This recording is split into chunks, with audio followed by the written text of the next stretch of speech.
நாளைக்கு அந்த பக்கம் இருக்கணும். அப்படி மாற்றாமல் அப்படியே 200 இது 365 நாளும் ஒரே இடத்துல இருந்து அடியில் குப்பையாக சேர்ந்துருக்கிறத விட்டுட்டு அப்படி ஒரு சின்ன டிஃப்ரெண்ட் பண்ணிட்டீங்கன்னா அந்த டஸ்ட்டும் இல்லாமல் இருக்கும். இதுதான் என்னன்னா இந்த கிரியேட்டிவ், இதான் மாற்றம். இப்படிப்பட்டது உங்களுக்குள்ள டிஃபால்ட்டாக வர ஆரம்பிச்சுன்னா நீங்கள் வளர்ச்சிக்கு நேராக படி எடுத்து வைக்க ஆரம்பித்தீர்கள் என்ற அர்த்தம். இல்லை அப்படின்னு சொன்னால் அந்த மாற்றம் நமக்குள்ள வராது. இது எல்லாருக்கும், நான் சின்ன பிள்ளைகளுக்கு வாலிபர்களுக்கு முதற்கொண்டு சொல்கிறேன். உங்களுக்கு நீங்கள் என்ன விரும்பணும் அப்படின்னு சொன்னால், ஆண்டவரே நான் ஒரு புதுமையை விரும்புகிறேன். அதுக்காக நாளைக்கு கிருதா வச்சுட்டு வரக்கூடாது. இந்த அளவுக்கு நான் புதுமையை விரும்புகிறேன் என்று சொல்லிட்டு வித்தியாசமான ட்ரெஸ் பண்ணிட்டு வந்துடக்கூடாது. அதல்ல, அது அப்படி சொன்னால் பசங்க எல்லாம் நிறைய பேர் வச்சுட்டு வருவாங்க. புதுமையாக வரணும்னு சொல்லி பாருங்களேன், அவ்வளோதான். நாளைக்கு வேற ஸ்டைலில் நீங்கள் அனுமதி கொடுக்காததுனால தான் நாங்கள் அப்படி வரல. நீங்கள் மட்டும் அனுமதி கொடுங்க, நாங்கள் எப்படி வருவோம் பாருங்க.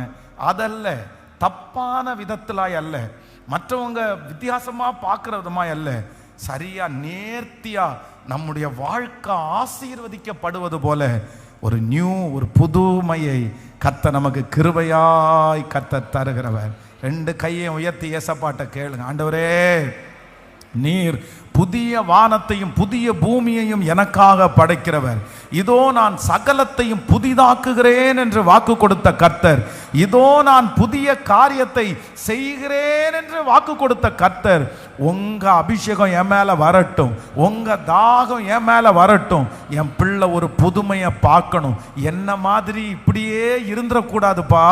என் பிள்ளை பழச பார்த்து பார்த்தே சோர்ந்து போயிடக்கூடாதுப்பா. அவனுடைய வாழ்க்கையிலேயாவது ஒரு புது வீடு, அவனுடைய வாழ்க்கையிலாவது ஒரு புது வாகனம், அவனுடைய வாழ்க்கையிலாவது ஒரு புது ஊழியம், கர்த்தருக்காக வாழ்கிற பரிசுத்த வாழ்க்கை, அதை கொடுக்கிறதற்கு இப்பொழுது இந்த செய்தியை பேசி கொண்டிருக்கும் போதே, இந்த வார்த்தையை கேட்டு கொண்டிருக்கும் போதே நான் ஜெபிக்கிறேன். ஆண்டவரே, இந்த உலகத்தை விட்டு நான் கடந்து போகிறதற்கு முன்னாடி கர்த்தருக்கு சித்தமான இந்த மாதத்திலிருந்து ஒரு புதுமையை நாம் பார்க்கணும்.